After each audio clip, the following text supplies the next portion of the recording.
The sun was starting to set, creating long shaded areas across the floor of my new lounge room as I remained in the midst of a turmoil of cardboard and pressing tape. The move had been unexpected, an essential jump towards a new beginning. The walls actually reverberated with the vacancy of a spot not yet loaded up with the recollections of its inhabitant. I am Anna, a 30-year elderly person who, until now, thought she had a genuinely unsurprising life. The sharp ring of the dated doorbell cut through the calm, frightening me from my dream.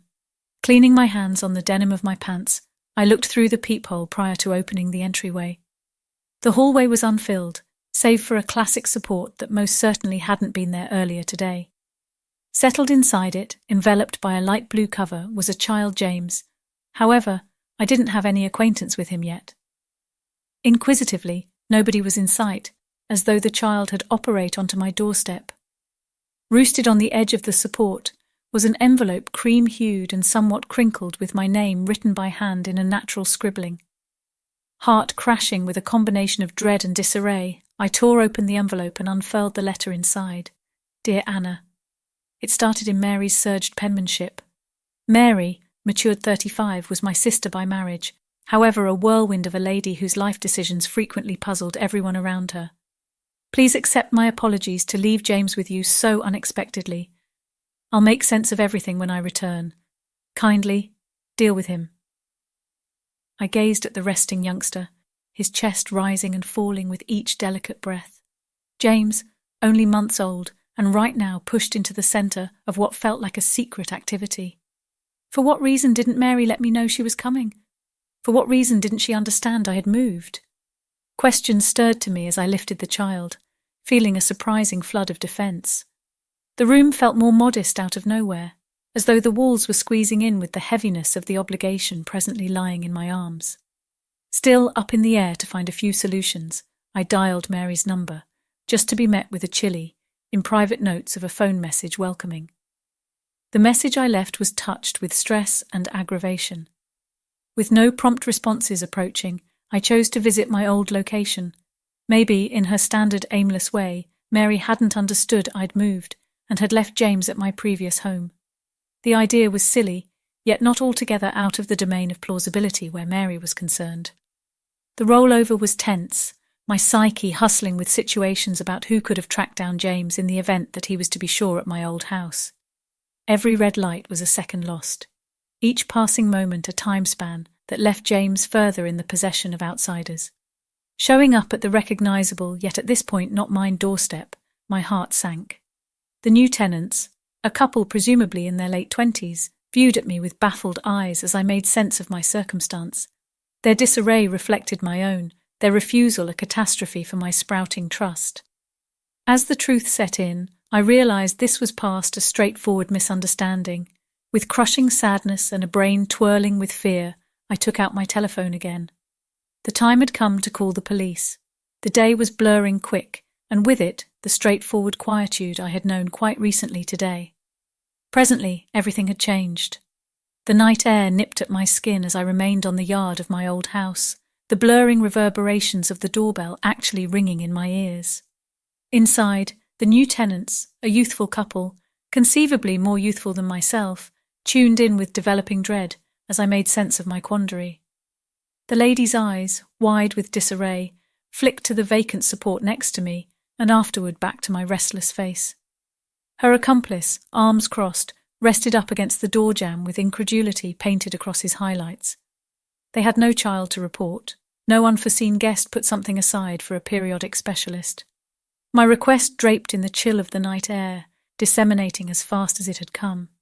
Yet again franticness ripped at my throat as I entreated, enumerating the meaning of the child's unexpected and strange appearance at my previous home.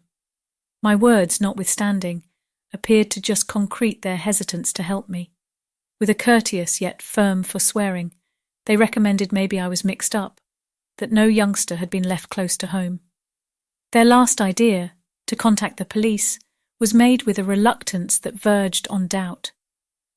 As I drove back to my new house, the heaviness of the vacant support in the rearview reflect was an obvious sign of the truth I was confronting. The roads obscured past, street lamps creating long shaded areas that moved across the dashboard. Each turn of the wheel felt programmed, my brain numb with the dashing contemplations of what might have happened to James. After getting back, seeing the faintly lit lounge offered no solace. I paced, each stage a beat in the developing crescendo of dread and disappointment reverberating through the tranquil space. With shudder hands, I got my telephone and dialed the nearby police headquarters. The telephone rang, each tone a spike of uneasiness in the pit of my stomach. "Police office, what might I do for you?" The voice on the opposite end was quiet, a conspicuous difference to the unrest inside me. "I want to report a missing youngster," I said, my voice consistent regardless of the disarray twirling inside. The dispatcher's inquiries streamed over me, depictions, times, last known areas. I addressed precisely, giving subtleties of the child, the letter, my turn. Every reality exposed felt like a bit nearer to disentangling the secret or lighting a catastrophe. As I hung up the telephone, the heaviness of the circumstance settled around me like a shroud. The police would be here soon, and with them, the surge of inquiries and the investigation that would definitely follow. I was no more peculiar to Mary's eccentricism, yet this situation plunged the profundities of wildness I had never envisioned she would set out to investigate. Plunking down, I attempted to consistent my breath, looking as the advance clock on the microwave flickered towards the late hours of the evening. Every moment loosened up, loaded up with the weighty quiet of the house. I pondered Mary, about the intricacy of our relationship, and how her activities had now woven a web that snared something beyond both of us. It was a snare of trickery, turned from franticness, and I was trapped in the centre, holding a string that appeared to be ready to disentangle without warning. The appearance of the police would be the pull that could cut everything crashing down, or maybe it would be the most important phase in pulling everything back together. As the sound of alarms started to approach, cutting through the peaceful suburb, I prepared myself. The impact had started, and there was no option but to press onward. The consistent ticking of the clock was a persevering sign of the progression of time, reverberating through the tranquility of my lounge as I sat with some tea gone cold. The police had left an hour prior, their inquiries leaving a severe weight lingering palpably. My contemplations, fierce and relentless, floated back during that time to when Mary, then at that point, an energetic 25-year-old with a naughty flash, entered our lives. Mary's appearance had appeared to be a much-needed refresher at first. She brought giggling and a light-hearted soul that my sibling Charles, matured 40 currently, had surrendered to without a second thought. Their marriage was a hurricane, loaded up with the commitment of vast potential outcomes. However, as the years unfurled, so too did the texture of Mary's perplexing embroidered artwork of need and control. I review the unobtrusive movements, the little demands that bloomed into assumptions, then commitments. Mary's appeal had an approach to incapacitating, her necessities introducing themselves as crises that no one but I could make due. "Anna, might you at some point deal with this for me?" she'd ask, her voice bound with a criticalness that brooked no refusal. These were not demands, however summonses, pulling me more profound into a vortex of reliance that she shrewdly camouflaged as familial obligation. Her dependence on me turned into a prop, one that she used with accuracy. Charles, ever the arbiter, frequently encouraged me to see the positive qualities in her requests. "She has good intentions," he'd contend, his own vision blurred by adoration and a frantic longing to keep up with harmony. Our folks, long past, had imparted in us a solid feeling of family. However, even they could never have expected the turn translation Mary would bring into our kin bond. This evening, as the shadows developed longer and the quiet stronger, I thought about the profundity of Mary's trickiness. How often had I revised my life at her command? What number of plans had been dropped? What number of individual penances made? The rundown extended perpetually, every passage a sign of her obtrusive effect on my life. The child, James, was the very most recent in a long queue of pawns in Mary's down. A game that she played with an expert's touch, leaving profound turmoil afterward. My contribution had been compulsory, a side effect of her manipulative ability, and presently the stakes were impossibly high. As I filtered through the leftovers of the day, I wound up wrestling with a combination of disdain and stress. The police examination would without a doubt bring more inquiries, focusing a light on Mary's manoeuvres. I feared the openness, not so much for myself, but rather for Charles. He was a decent man who had succumbed to Mary's charms, head over heels and unwaveringness. This evening, in any case, those charms had worn ragged, uncovering the distinct and excruciating truth of our circumstance. The calm of the house appeared to enhance my contemplations, everyone a weighty move toward an excursion through a labyrinth built by Mary's misdirection. I realized that the next few days would require strength I didn't know I had. The showdown with reality with regards to Mary and her activities would be an intense test time, one that would either fashion more grounded securities or burn what little trust remained. As I stayed there, the murkiness outside reflecting the disturbance inside, I prepared myself for what was to come. This was something beyond a familial question. It was a fight for mental stability and endurance, even with one lady's unflinching will to control and control. Morning light sifted through the blinds, projecting lines across the lounge room floor that moved like sluggish, quiet sentinels, denoting the movement of time. My rest had been erratic, tormented by dreams where shadows transformed into dens and cries of a kid reverberated through vast lobbies. Waking brought little help, the truth pushing down like a weighty haze. As I found a spot at the kitchen table, nursing some espresso that did close to nothing to facilitate the load in my chest. My telephone vibrated with an approaching message. It was from Charles, sent in the early hours of the morning, a basic supplication for an earnest gathering. Something in his tone, a combination of urgency and dread, implied that Mary's controls had extended, stretching out like harmful roots into regions beforehand immaculate. We met at a little bistro, an impartial ground suffocated in the clamour of morning rush and the bang of dishes. Charles looked worn, the lines all over more profound, his eyes shadowed with inconveniences. As we traded good tidings, the air between us was thick with implicit words. "Anna, it's about Mary," Charles started, his voice low, nearly lost in the midst of the noise around us. "She's been utilising James to get to me, to get to all of us." I tuned in, my heart sinking with every disclosure. Mary had raised her plans, presently involving her own child as influence in her controls. Charles made sense of how she had taken steps to leave, to remove James where neither he nor any other person could see him, except if her requests were met. These were inactive dangers, however determined moves intended to incur greatest agony and concentrate anything that she might from the circumstance. The dauntlessness of her activities left me staggering, yet in addition solidified a reality I had been hesitant to confront.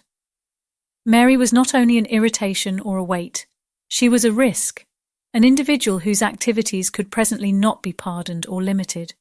She's persuaded everybody around her that I'm not giving her what she wants, that she's battling in light of the fact that we don't uphold her, Charles proceeded, his voice breaking with feeling. "In any case, it's every one of the A-play, Anna. She's winding around this account to legitimize her activities, to control everything and everybody." The bistro around us appeared to blur into a haze as his words hit the nail on the head.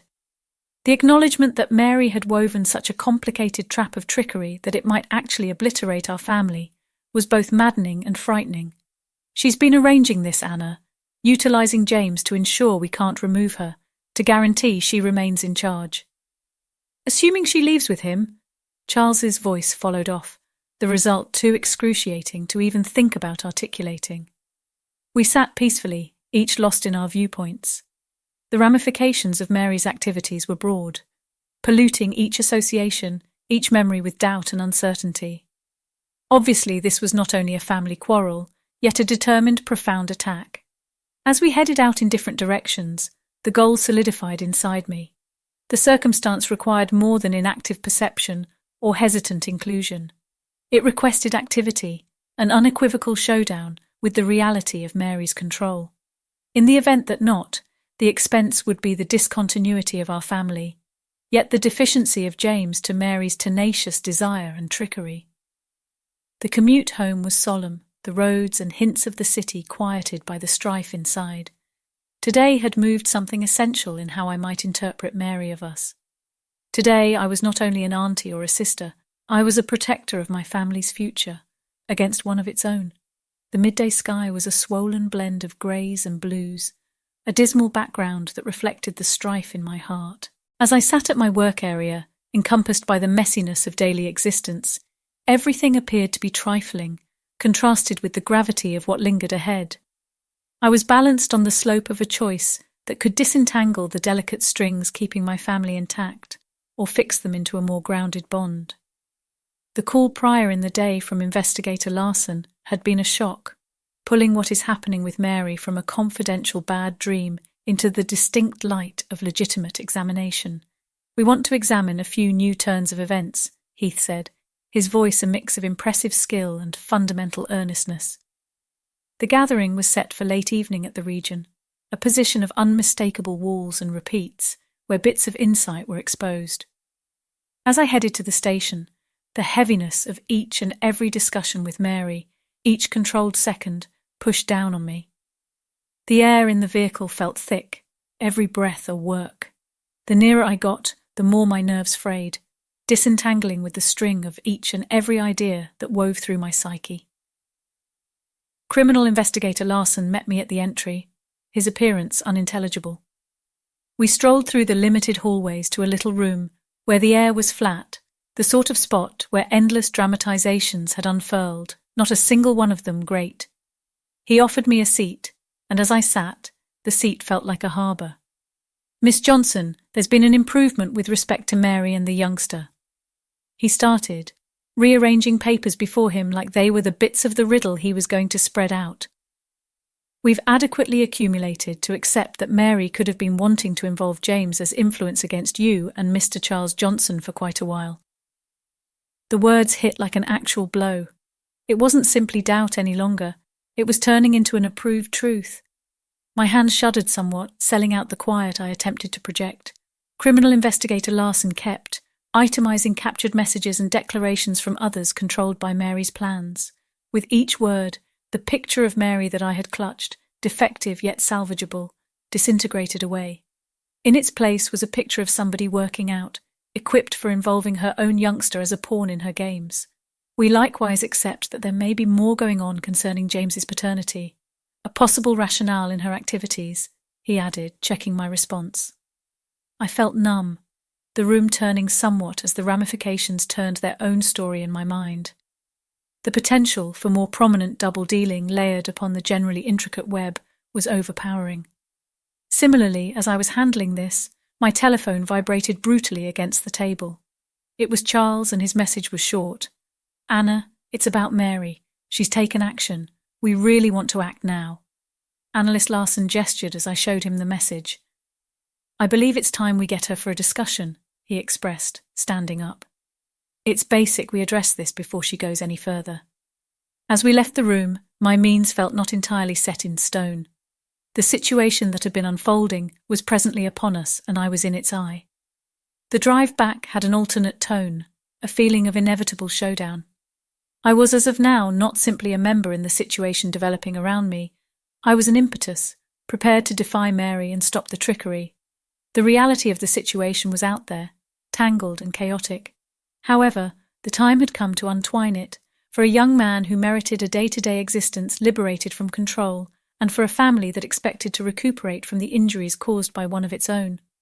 The air terminal was clamouring, a hive of transient lives and passing experiences, yet my centre was dangerously sharp, slicing through the fringe tumult to the central issue, Mary.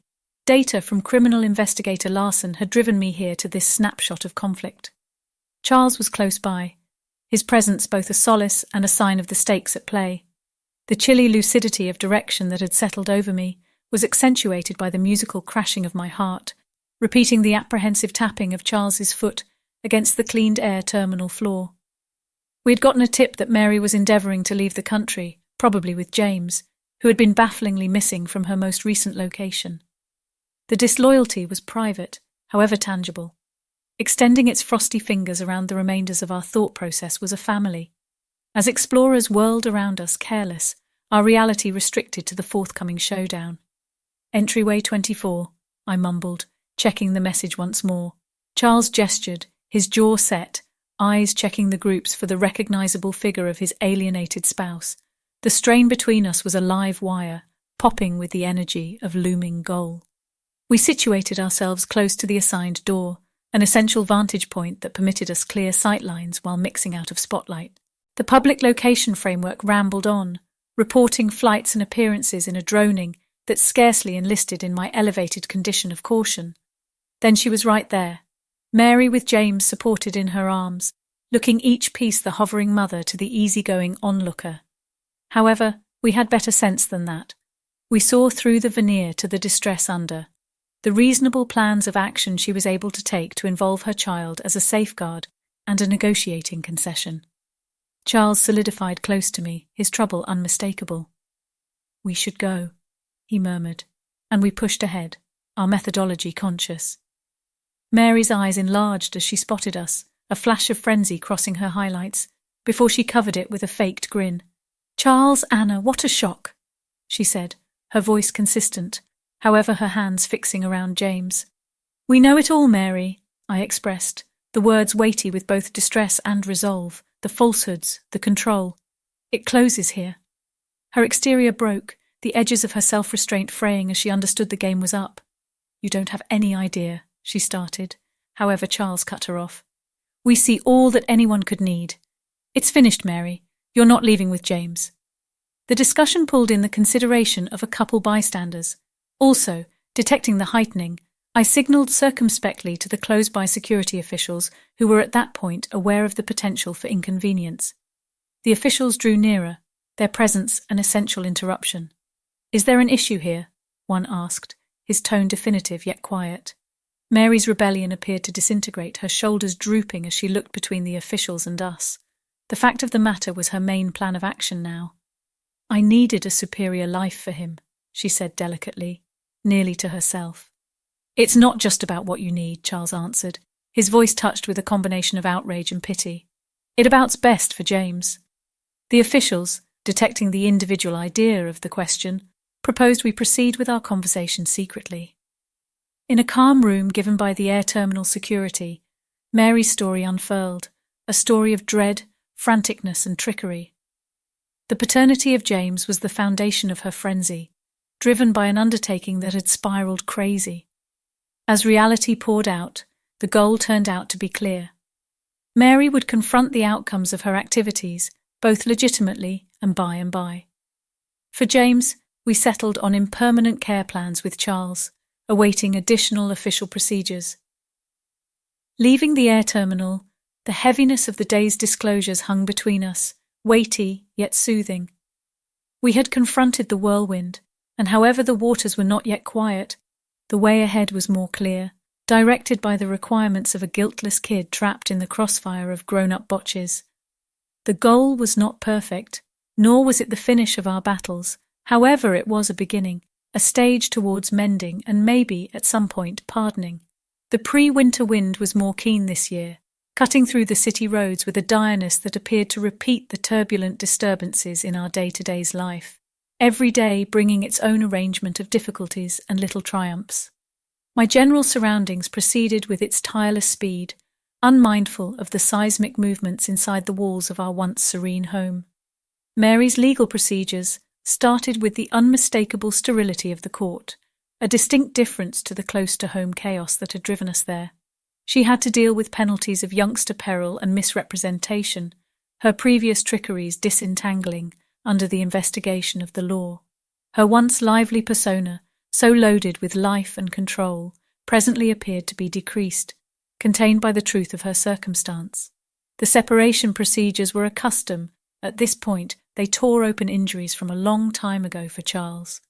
He sat next to me, his highlights scratched with the profound lines of a cherished man excessively and too indiscriminately. His trust, when given so unreservedly to Mary, had been returned broken, and presently he grappled with the remainders, attempting to figure out how to remake from the profound rubble. In the outcome, Mary turned into a sad remnant of her previous self, her days consumed with fights in court and the obvious truth of her segregation. Her group of friends, when an energetic embroidery of companions and admirers, dwindled as the reality of her activities spread. the people groups murmuring when simple foundation clamour had intensified into a racket of judgment and hatred. I visited her once, determined by a mind-boggling combination of familial commitment and a more profound, peculiar need to grasp the reason why. We sat opposite one another in the meeting region of the confinement place, a sheet of glass between us, a hindrance as much close to home as physical. Anna, Mary's voice was rough, the ostentatiousness gone, supplanted by something crude and all the more genuine. I didn't realise it would end like this, not even one of us did. I answered delicately, the sharpness that had energised my previous activities dying down into an exhausted bitterness. Be that as it may, decisions have outcomes, Mary. You picked this way. She gestured, tears overflowing, however not exactly falling, a dam keeping down a repository of disappointment. I know. I trust one day you can excuse me. Not really for me, but rather for James. The notice of James fixed something in my chest. This kid accidentally pushed into the eye of our familial tempest was currently in my consideration. Charles and I had concurred that I would get a sense of ownership with him, while Charles figured out the leftovers of his broke marriage. As I left the confinement place, the absolution of our discussion waited.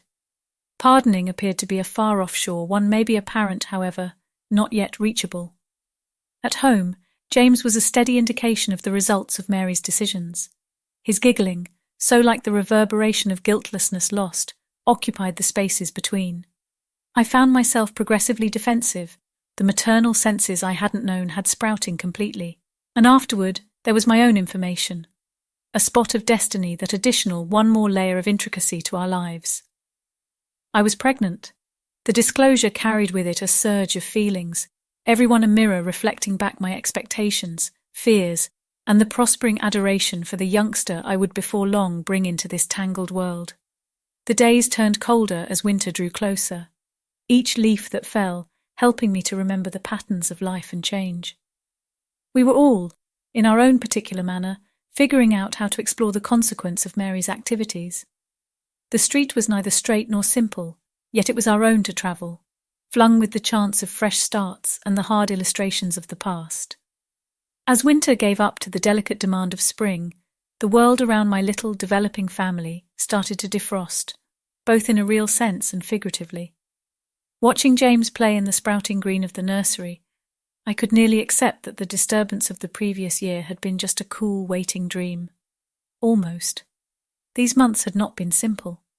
The house, once loaded up with the singular reverberation of my own strides, presently rang with the energetic hints of a little child finding his reality and the calmer, more profound rhythms of my own pregnancy.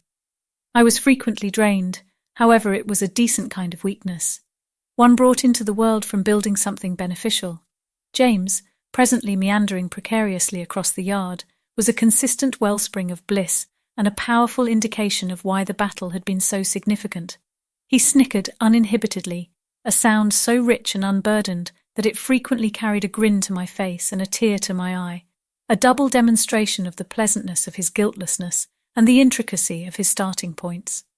Charles visited frequently. Our relationship, stressed and tried by the preliminaries with Mary, had subsided into another mood, set apart by a common obligation to James and a comprehension of our shared misfortune and versatility.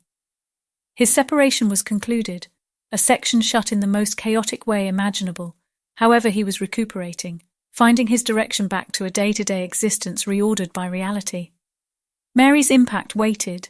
However, she, when all is said and done, was missing, carrying out her punishment and starting to make her own speculative strides towards recovery.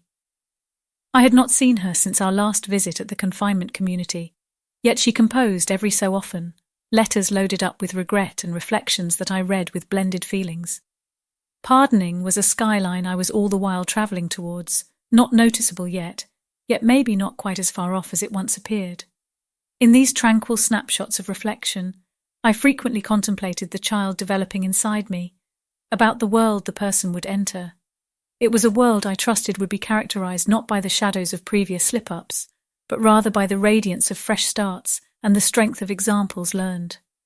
I needed to give a safe haven, a position of unrestricted love and security, where the scars of selling out and control didn't make some meaningful difference. My appearance were much of the time hindered by the real factors of the present, James's blissful yell as he pursued a butterfly, or the unexpected kicks of the child helping me to remember the existence I conveyed. These were my anchors, pulling me back from the cliff of remorseful thoughts and forward into the commitment representing things to come. As the sun set, projecting long, brilliant shadows across the nursery, I felt a significant feeling of harmony settle over me. The difficulties we had confronted were not neglected. However, they had been woven into the bigger embroidery of our lives, adding profundity and surface to the story I would one day tell my kids. Turning my look back to James, I looked as he wandered back towards me, his little hand arriving up to get a handle on mine, his eyes brilliant with trust and love. In that basic signal was an abundance of commitment, a commitment of recuperation, of restoration, and of versatility. We were pushing ahead, getting through the tempest, yet flourishing in its consequence, our foundations developing in the rich soil of hard-won shrewdness and genuine love.